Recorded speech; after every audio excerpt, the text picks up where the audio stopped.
ஆளுநர் RN ரவி அவர்கள் பல்கலைக்கழக மசோதாக்கள் 10 மசோதாக்களை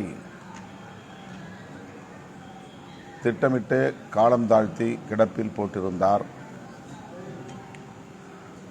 தனது சட்டப்பூர்வமான கடமையை நிறைவேற்றாமல் குடியரசுத் தலைவரின் ஒப்புதலுக்காக அவற்றை அனுப்பி வைத்தார். உச்சநீதிமன்றத்தில் இது தொடர்பாக தமிழ்நாடு அரசு தொடுத்த வழக்கில் ஆளுநர் RN ரவி அவர்கள் சட்டத்திற்கு விரோதமாக செயல்பட்டிருக்கிறார் என்பதை சுட்டிக்காட்டி உச்சநீதிமன்றமே அந்த 10 மசோதாக்களையும் சட்டமாக அங்கீகரிக்கிறது என்ற தீர்ப்பை, வரலாற்று சிறப்பு வாய்ந்த தீர்ப்பை வழங்கியுள்ளது. மாநில அரசுகளை வேண்டுமென்றே திட்டமிட்டு நெருக்கடிக்கு உள்ளாக்க விரும்புகிற ஆளுநர்களுக்கு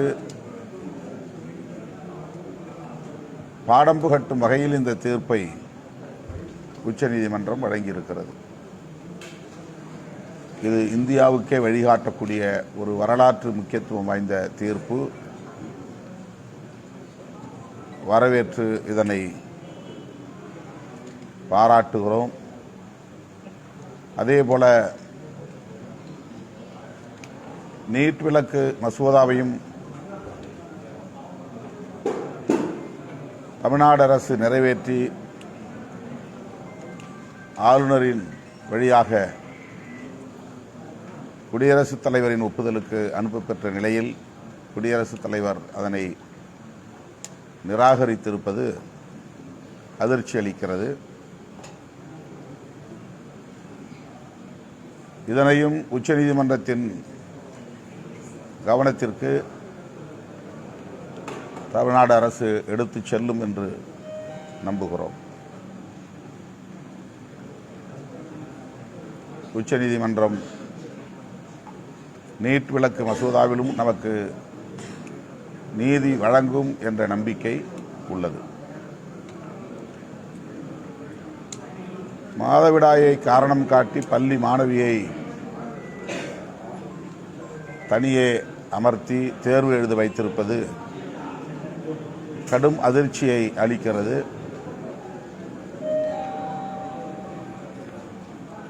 இதுபோன்ற பிற்போக்கான போக்குகள், நடவடிக்கைகள் பள்ளி வளாகங்களில் நிகழ்வது பெரும் கவலையை அளிக்கிறது. அதற்கு பொறுப்பானவர்கள் அனைவரின் மீதும் அரசு உரிய நடவடிக்கை எடுக்க வேண்டும் என்று விடுதலை சிறுத்தைகள் கட்சி வலியுறுத்துகிறது.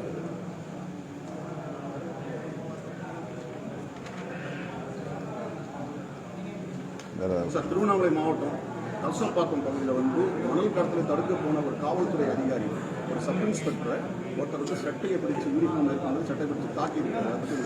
எங்கள் ஊர் விஷயம் ஆக்சுவலாக மாடு விடுறாங்க, மாடு மண் அடிக்கிறாங்க. அதை ஒரு வக்கீல் போலீஸ் பிடிக்கிறாங்க. பொது விஷயத்துக்கு தானே அப்படின்னு அவர் கேட்குறாங்க. அவர் வண்டியர் இந்த மாடு விழுறா வண்டி எஸ்சி நடத்துகிறார். அதனால் எஸ்ஐ தான் ஃபஸ்ட்டாக அடிக்கிறாங்க. வீடியோ யார் அடிக்கிறாங்க? அந்த வக்கீல். அவர் என்ன சொல்கிறாருன்னா, ஊர் விஷயத்துக்கு நீங்கள் மண் அடிக்கிறீங்க, என்ன பண்ணுறீங்க, கால்நிலைக்கு ஏன் பண்ணுறீங்க? போலீஸ் எஸ்ஐ சட்டை பிடிக்கிறாங்களா? போலீஸ் எஸ்ஐ தான் சட்டை போலீஸ் சட்டையை பிடிச்சி தர்றாங்க. இல்லை, ஃபஸ்ட்டில் போலீஸ் போய்ட்டு அவர் அடிக்கிறாங்க அந்த காட்டில். அதுக்கப்புறம் ஃபஸ்ட்டு எஸ்ஐ தான், நாகராஜ் தான் எஸ்ஐ. நம்ம ஆதமான போலீஸ் ஸ்டேஷன்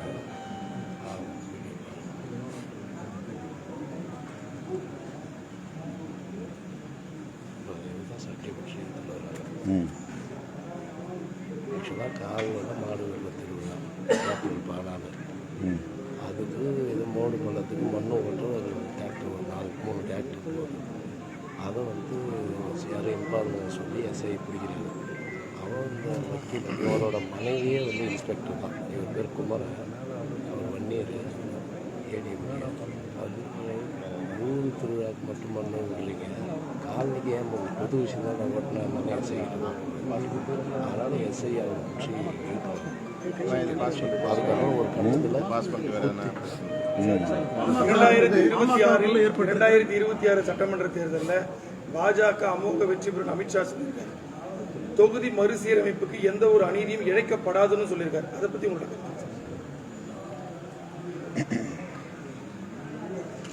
தமிழ்நாட்டில் பாரதிய ஜனதா கட்சி முதலில் ஒரு கூட்டணியை உருவாக்கட்டும். அவர்கள் எந்த கூட்டணியில் இருக்கிறார்கள், எப்படி கூட்டணியை உருவாக்கப் போகிறார்கள் என்பதுவே இன்னும் பாஜகக்காரர்களுக்கு தெரியவில்லை. தமிழ்நாட்டு தலைவரை மாற்றப் போகிறார்கள், யாரை புதிதாக போடப் போகிறார்கள் என்கிற பதற்றம் பாஜகக்காரர்களிடையே மேலோங்கி இருக்கிறது. இந்த நிலையில் 2026 தமிழ்நாட்டில் அவர்கள் ஆட்சி அமைக்கப் போகிறார்கள் என்று சொல்லுவது நகைப்புக்குரியதாக இருக்கிறது. நாடாளுமன்ற மற்றும் சட்டமன்ற தொகுதிகளுக்கான மறுவரையறை நடந்தாக வேண்டும். அது தவிர்க்க முடியாதது. 50 ஆண்டுகள் கடந்துவிட்டன. ஆனால் மக்கள் தொகை கணக்கெடுப்பு நடத்தாமல் இந்த டீலிமிட்டேஷன் என்கிற மறுவரையறை நடத்துவது என்பது இயலாத ஒன்று. ஆகவே முதலில் மக்கள் தொகை கணக்கெடுப்பை நடத்த வேண்டும். அதுவும் சாதிவாரி அடிப்படையிலே அந்த கணக்கெடுப்பு நடத்தப்பட வேண்டும் என்பதை ஒன்றிய அரசுக்கு விடுதலை சிறுத்தைகள் கட்சி வேண்டுகோள் விடுக்கிறது. தமிழ்நாட்டை பொறுத்தவரையில் இன்றைக்கு ஒரு கூட்டணி உருவாக இருக்கிறது, அதாவது ஒரு வடிவமாக இருக்கிறது, ஒரு கூட்டணியாக இயங்குகிறது என்றால் அது திமுக தலைமையிலான மதசார்பற்ற முற்போக்கு கூட்டணி மட்டும்தான். மற்ற கட்சிகளெல்லாம் இன்னும் கூட்டணியை அமைப்பதற்கு வாய்ப்பில்லாத நிலையில் இருக்கிறார்கள், அல்லது கூட்டணியில் இடம்பெறுவதற்கு முயற்சித்துக் கொண்டிருக்கிறார்கள். திமுக தலைமையிலான மதசார்பற்ற முற்போக்கு கூட்டணிக்கு மாற்றாக அல்லது எதிராக இன்னும் எந்த கூட்டணியும் உருவாகவில்லை என்பதுதான் உண்மை. பாதுகாப்பு தமிழகத்தில் காவல்துறை அதிகாரிகளுக்கு பாதுகாப்பு இல்லாத நிலை இருக்கு. திருவண்ணாமலை சம்பவம், ஒரு மணல் தடுக்க போறாரு, அவர் வந்து சட்டையை பிடிச்சி யூனிஃபார்ம்லேயே வந்து அவர் தாக்கிறாங்க. அது காவல்துறையினரை வந்து தாக்குவது என்பது ஏற்புடையதல்ல. அவர்கள் யாராக இருந்தாலும் அவர்கள் மீது நடவடிக்கை எடுக்க வேண்டும். அதில் யாருக்கும் மாற்றுக்கருத்து இல்லை. தமிழகத்தில் ஜாதிவாரி கணக்கெடுப்பு நடத்தணும் இந்தியா முழுவதும் மாநில அளவில் இல்லை, இது இந்திய அளவிலான தேவையானது. இது மாநில அளவிலான பிரச்சனையே இல்லை. இந்திய அளவிலான மக்கள் தொகை கணக்கெடுப்பு நடத்தப்படணும். அது 2021 நடத்தப்பட வேண்டிய மக்கள் தொகை கணக்கெடுப்பு இன்னும் நடத்தப்படவில்லை, தள்ளி போய் கொண்டிருக்கிறது. அது மிக மிக முக்கியமானதாக இருக்கிறது.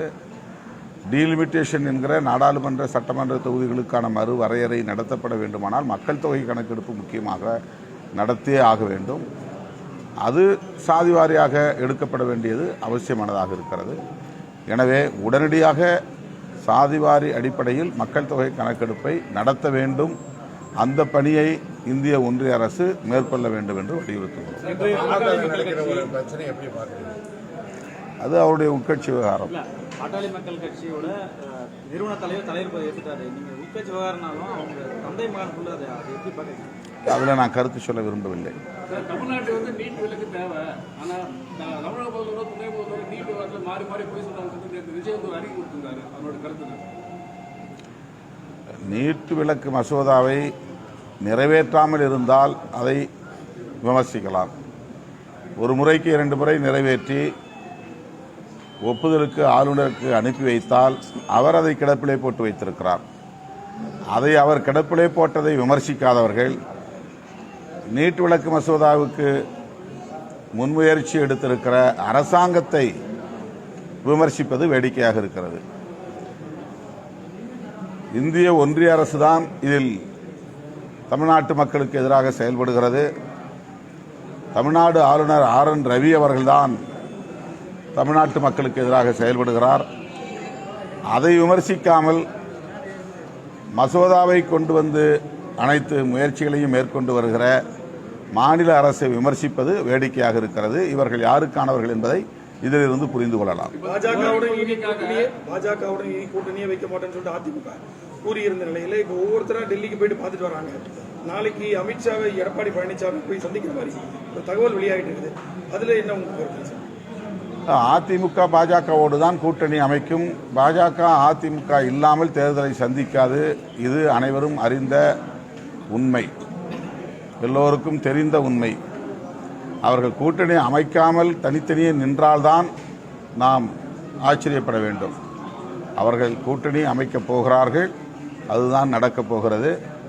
அது அதிமுகவுக்கு எந்த வகையிலும் பயன் தராது. அதிமுக ஏற்கனவே பாஜகவோடு தேர்தலை சந்தித்து அதில் பாடம் பெற்றிருக்கிறது. ஆனாலும் கூட அவர்கள் வேறு வழியில்லாமல் பாஜகவோடு தான் கூட்டணி அமைக்கும் நிலைக்கு தள்ளப்பட்டிருக்கிறார்கள். இது எல்லோரும் அறிந்த ஒரு உண்மை. கச்சத்தீவு விவகாரத்தில் வந்து தமிழக அரசு கபட நாடகம் போடுதுன்னு சொல்லி எதிர்க்கட்சி தலைவர் எடப்பாடி பழனிசாமி ஒரு குற்றச்சாட்டு வச்சிருக்காரு. நான் மறுபடியும் அதே பதில் தான் சொல்ல விரும்புகிறேன். கச்சத்தீவு சம்பந்தமாக இந்திய ஒன்றிய அரசுக்குத்தான் அதிகாரம் இருக்கிறது. என்ன முடிவெடுத்தாலும் இந்திய ஒன்றிய அரசு தான் எடுக்க வேண்டும். கச்சத்தீவை உண்மையிலேயே மீட்க வேண்டும் என்று எல்லோரும் விரும்பினால் இந்திய ஒன்றிய அரசுக்கு அனைவரும் சேர்ந்து அழுத்தம் கொடுக்க வேண்டும். இந்திய ஒன்றிய அரசுக்கு எந்த அழுத்தமும் கொடுக்காமல் திமுக மீதே விமர்சனம் வைப்பது அவர்களின் சுய லாப அரசியலுக்கான ஒரு அணுகுமுறை. அவ்வளவுதான்.